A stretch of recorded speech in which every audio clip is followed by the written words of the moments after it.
ভালো হবে না, কিছুই ভালো হবে না। নির্বাচন পরিষ্কার বাংলাদেশের ইতিহাসে জঘন্যতম নির্বাচন হবে এবং রক্তাক্ত নির্বাচন হবে। সাথে আমার প্রশ্ন হচ্ছে যে আপনি যে অস্ত্র দিতেছেন, রাজনীতিবিদরা কি একবারও চার্জ করছে যে আপনি পুরনো অস্ত্র উদ্ধার করতে পারেন না, আবার নতুন অস্ত্র দিতেছেন? এই অস্ত্রগুলো তো মাঠে যাচ্ছে। আপনি বলতেছেন যে সরকার ব্যর্থ, আমিও বলি সরকার ব্যর্থ। মাঠে ম্যাজিস্ট্রেসি পাওয়ার নিয়ে আর্মি আছে, মাঠে পুলিশ আছে। রাজনীতিবিদরা কি সত্যটা, আপনি ব্লেম গেম না খেইলে গিয়ে জিজ্ঞেস করেন না মাননীয় প্রধান উপদেষ্টা, মাঠে ম্যাজিস্ট্রেসি পাওয়ার নিয়ে আর্মি আছে, পুলিশ আছে, অস্ত্র উদ্ধার হইতেছে না, হাদিরে গুলি মারলো তাকে ফের পাওয়া যাচ্ছে না, কিন্তু ময়মনসিংহে যে কাকে পোড়ায় মারছে পিটাইছে তার আসামি গ্রেপ্তার করে কিছু রিমান্ডেও নিছে।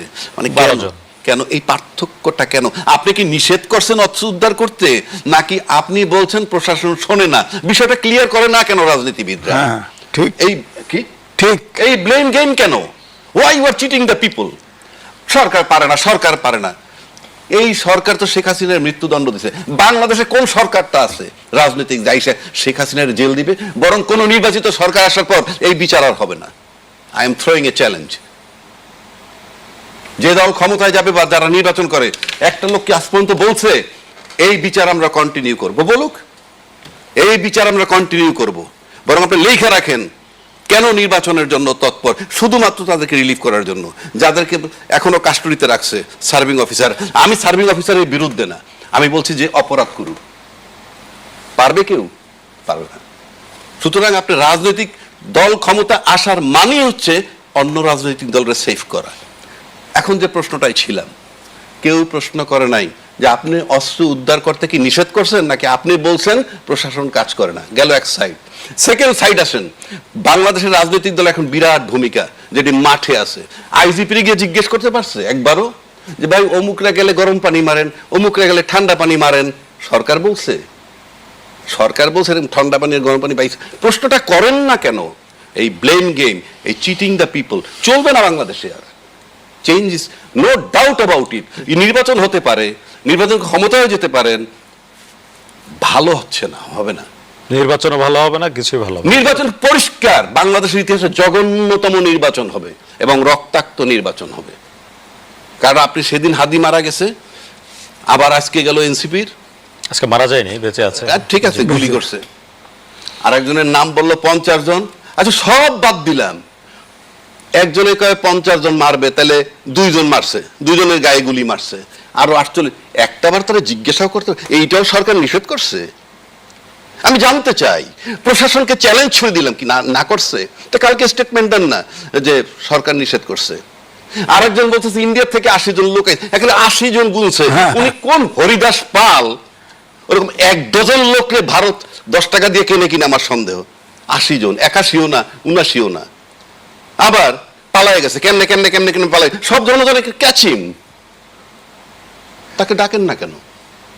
কথার কথা বলছি আমি। এই যে একটা তামাশার রাজনীতি, এবং এগুলো মানুষ খাচ্ছে বিগলিত হইয়া। দিক নির্দেশনা বিহীন দলগুলো চলছে। দেখেন না আমার কোন দলটার কি এখন পর্যন্ত, কোন দলটা বলছে যে আমরা ক্ষমতায় গিয়ে এই এই কাজগুলা করব, আমার ফরেন পলিসি হবে এই। তারেক রহমান 31 দফা দিয়েছেন। নূহ নবীর আমলের কাহিনী আমরা শুনলাম সেই দিন। 2 বছর আগে দিয়েছেন, 3 বছর দিয়েছেন। আপনি করবেন ভালো কথা, এইগুলো তো আপনার নিজের গঠনতন্ত্রে আপনি ঢুকান নাই। আপনি যে প্রশ্নটা আমাকে করলেন, আপনি করবেন আমার সংবিধানে ঢুকান লাগবে কেন? আপনার গঠনতন্ত্রে লেখেন না আমি হোমওয়ার্ক, আমি কালকে কার কার সাথে দেখা করব, আমি কি কি কাজ করব, আমার ডায়েরিতে লিখি না কেন আগে? আমি ক্ষমতা এসে করব, ভালো কথা। তার মানে জবাব হচ্ছে, আপনি বলছেন যে রাজনীতিতে তামাশাই হচ্ছে। তামাশা না তো, তামাশা মস্করা। কারণ একটা কথা দিয়েই রাজনীতিতে করে, সেটা কি? রাজনীতিতে শেষ কথা বলতে কিছু নাই। কোথায় পাইছেন এটা? আপনি আপনার নিজের সন্তানের কাছে একটা বিষয় নিয়ে 2 দিনে 3 পদের কথা বলে দেখেন, কি তোমার একজোড়া জুতা কিনে দিব, আজকেই কিনে দিব। ওকে, দুপুরবেলা করলেন আজকে তো হচ্ছে না, কালকে কিনবো। কালকে গিয়ে বললেন সপ্তাহের অপেক্ষা করো। You are a liar and you are a cheat, এইটা বলবে সন্তান। আর রাজনীতিবিদরা যে বলে বৈধভাবে প্রতারণা করতেছে। রাজনীতিতে শেষ কথা বলতে কিছু নাই। আমার প্রয়োজনের সাথে নিয়ে মন্ত্রী বানাবো, আর আমার প্রয়োজন না হইলে ভাই তোমার গায়ের থেকে গন্ধ আসে। অবৈধ এই গণভোটের আয়োজনও অবৈধ, এবং এই জুলাই সনদ বাস্তবায়ন আদেশ এটিও অবৈধ, এবং উনি বলছেন না জয়ের সম্ভাবনা বেশি। ওনার কথা যদি গণভোট অবৈধ না, সবকিছু অবৈধ, সাংবিধানিকভাবে নাই, আবার একই দিনে নির্বাচন এবং গণভোট, সেটাই কোন সংবিধানে আছে? আমার দেশের কোন সংবিধানে লেখা আছে এখন যে একই দিনে এই গণভোটও হবে এবং নির্বাচন হবে? কোথায় আছে সেই সংবিধানটা? কোথায়? আমি শুরুতে বহু আগে বলছি সংবিধানের মধ্যে নাই। আবারও চ্যালেঞ্জ ছুড়ে দিচ্ছি, বাংলাদেশের রাজনীতিবিদরা, বিজ্ঞ রাজনীতিবিদরা গয়রহভাবে একটা নির্বাচন করতে যাচ্ছে, কোনো আইন কানুনের বালাই নেই। আপনি যখন আইন কানুনের বালাই নেই, আপনার ভবিষ্যৎ যেই নির্বাচন করে ক্ষমতায় যান তার যে কি অবস্থা হবে। কারণ সবাই যখন দৃঢ়চিত্তে বলে আমি জুলাই চেতনার সাথে ছিলাম, জুলাই আন্দোলনের সাথে ছিলাম, কারণ জুলাইয়ের অভ্যুত্থান ঘটে যাওয়ার পর এটা না বললে কেমন দেখা যায়, তাই বহুজনে বলছে, ঠিক আছে আন্দোলনেও ছিলেন, সবই মেনে নিলাম।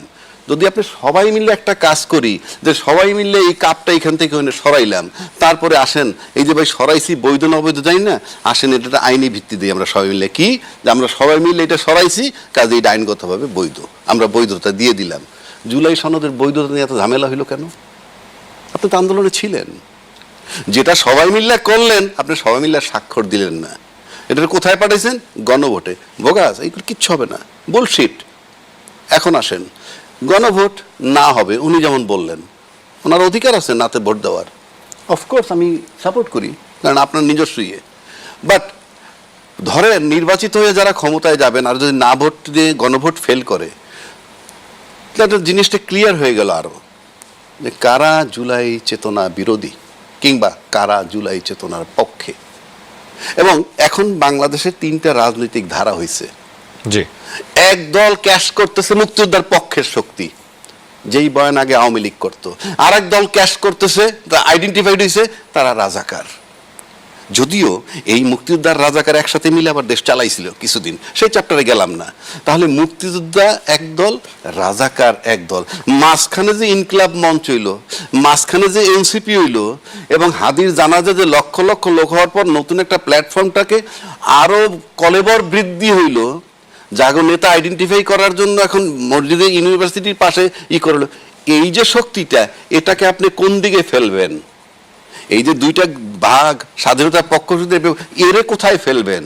জুলাই পক্ষ, হ্যাঁ হ্যাঁ, এদেরকে কোথায় ফেলবেন? দুই দলের কেউ তো না কেউ থেকে রিসিভ করতে হবে, আর যদি রিসিভ না করেন তাইলে কি আইডেন্টিফাই হবে? আইডেন্টিফাই এটা হবে কি? কে মুক্তিযোদ্ধার পক্ষের শক্তি, কে বিরুদ্ধের শক্তি, সেটা তো পরের চ্যাপ্টার। আপনি এই মুহূর্তে এই ফোর্স হলো বাংলাদেশে ফ্যাক্টর।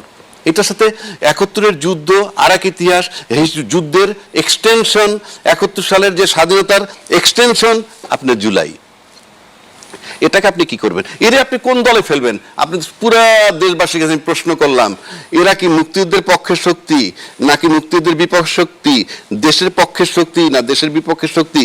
আইডেন্টিফাই কিভাবে করবেন? এক। দুই, এদের এই দল করতে হইল কেন?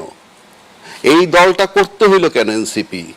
আপনি যখন সবাই মিলে আমরা আন্দোলন করলাম, তাহলে এদেরকে করতে হবে কেন? এটা হলো পুরা তারুণ্যের শক্তি, পুরা তরুণ প্রজন্ম এখানে। তার মানে সবাই মিলে আপনি কি তরুণ প্রজন্ম রিজেক্ট করতে চান? আর সেই তরুণ প্রজন্মটাকে মেনে নেবে বলে আপনি চিন্তা করতেন? Of course not. That is the second phase of July, I am telling you. গল্প যে যত করেন, আপনি নির্বাচন করতে পারেন, নির্বাচন করেন, রক্তাক্ত নির্বাচন হবে। কেউ যদি বলে নির্বাচনে আমি নির্বাচন চাই, আপনি নির্বাচন মানে কি? নির্বাচন মানে কি তামাশা নাকি? আপনি হাদির মাথায় অপারেশন করা যাচ্ছে না, আবার বিশিষ্ট আমাদের সম্মানিত বেগম খালেদা জিয়াকে বিদেশে নিতে পারতেছিল না, কারণ স্টেবল হয় নাই। আর তার মানে কি? হাদির অপারেশন করা যাচ্ছে না, অপারেশন করতে গেলে বডি স্টেবল করতে হয়, কথা আসছে তো? তার মানে কি? নির্বাচনটাকে যদি ব্রেন অপারেশন ধরেন আর নির্বাচনের মাঠটাকে যদি বডি ধরেন, বডি স্টেবল হইতে হবে। টোটাল দেশ জানে যে বডি স্টেবল না, নির্বাচনের মাঠ স্টেবল না, তারপরে আপনি খালি নির্বাচন নির্বাচন করে ক্ষমতায় যান, তাহলে হাদির অপারেশন হইল না কেন? তাহলে আমাদের ম্যাডাম দিয়ে বিদেশে গেল না কেন? তার মানে বডি পারমিট করে না। কাজে নির্বাচনের মাঠ যদি আপনাকে বডির সাথে কম্পেয়ার করেন হাদির, তাহলে এটা হলো নির্বাচনের মাঠ, হলো সেই বডি, আর ব্রেইন হলো নির্বাচন। আগে স্টেবল করেন, মাঠে দিতেছেন অস্ত্র, মাঠে দিতেছেন এইটা সেইটা, আপনি জুলাই আন্দোলনের ধার ধারতেছেন না, কিছুরই ধার ধারতেছেন না, করেন না নির্বাচন, রক্তাক্ত নির্বাচন হবে। আমি আবারও বলতেছি, বাংলাদেশের জঘন্যতম রক্তাক্ত নির্বাচন বন্ধ হলে তাহলে আমরা যাবো কই? উনি বলছেন যে নির্বাচনই বন্ধ হয়ে যাবে। কারোর জন্য কিছু আটকায় থাকে না। শেখ হাসিনা চলে গেছে, দেশ চলছে। তার আগে বঙ্গবন্ধু হত্যা হয়েছে, দেশ চলছে। জিয়া রহমান সাহেব নিহত হয়েছেন, দেশ চলছে। দেশ চলবে, ওটা আপন গতিতে চলবে। শুনেন, আমার ব্যক্তিগত ধারণার কথা বলতেছি। যেই দেশে জীবের চেয়ে জড় পদার্থের মূল্য বেশি হয়, জি, জীব আর জড় পদার্থ পড়ছেন না বায়োলজিতে, তো যেই দেশে জীবের চেয়ে জড় পদার্থের মূল্য বেশি হয় এবং যেই দেশে জীবের চেয়ে জড় পদার্থের প্রচার বেশি হয় এবং যেই দেশে জড় পদার্থ ইচ্ছা করলে আগের রাইট অর্ডারে আনা যায় কিন্তু জীবন ফেরত আনা যায় না, সেইটার প্রতি সবচেয়ে কম গুরুত্ব দেওয়া হয়। যদি আপনি দেখেন যে একজন বিপ্লবী নেতা হাদি মারা গেছে এবং তার জন্য রাষ্ট্রীয় শোক হয়েছে, ইত্যাদি ইত্যাদি অনেক কিছু হয়েছে, তারপরে দেখেন তো তারপর থেকে বুকে হাত দিয়ে বলেন তো কোন প্রচারটা বেশি চলছে? জড় পদার্থের উপর আক্রমণ, সেইটা বেশি চলছে। আর জীবের যে জীবন চলে গেল সেটার প্রচার নাই। তো সেই দেশে আপনি কি আশা করেন? 1400 লোক মারা যাওয়ার পর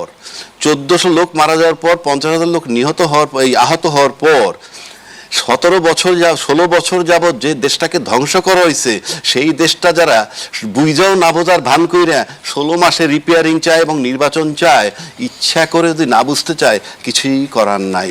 আমি আরো একটা কথা বলি, এবারের ভোটে সবচেয়ে কম ভোটারের উপস্থিতি হবে, সবচেয়ে কম। কেন আমি বলছি? আমরা অতীত রেকর্ড থেকে যদি জানি সবচেয়ে বড় দলের ভোট আছে 35%, আর একটা দল আছে তাদের ভোট নাকি কিছু বাড়ছে, সবাই বলে। আমি একটু বাড়াই নিলাম তাদের জন্য, 12, 13, 15%, তাইলে হয় 50%। পতিত সরকারের ভোট আসবে না, কারণ তারা নির্বাচন চায় না, তারা চায় ইউনূস সরকারের অপসারণ। তাহলে এই 50% লোক ভোটার, বাকি 50% কিন্তু দলের ভোটার না। ওই 50%-এর মধ্যে থেকে যদি আওয়ামী লীগের জন্য বর্তমানে কমা একটু 20ও ধরি, চলে গেল, ওরা তো ভোট দিবে কি দিবে না আমরা জানি না। বাকি 30% ভোটাররা ভোট দিবে না, কাজে উপস্থিত হবে সবচেয়ে কম। এখন ভোটার যদি দেখাইতে হয়, তাইলে ভোটার দেখাইতে হলে আপনার ব্যালট মারতে হবে। সেই ব্যালট মারতে গেলে পেশি শক্তি চলবে। সুতরাং রক্তাক্ত নির্বাচন সুনিশ্চিত, বিজয় কার হবে না হবে পরের। এবং রক্তাক্ত নির্বাচন যখন হবে, সুতরাং নির্বাচনটা সহজ হবে না।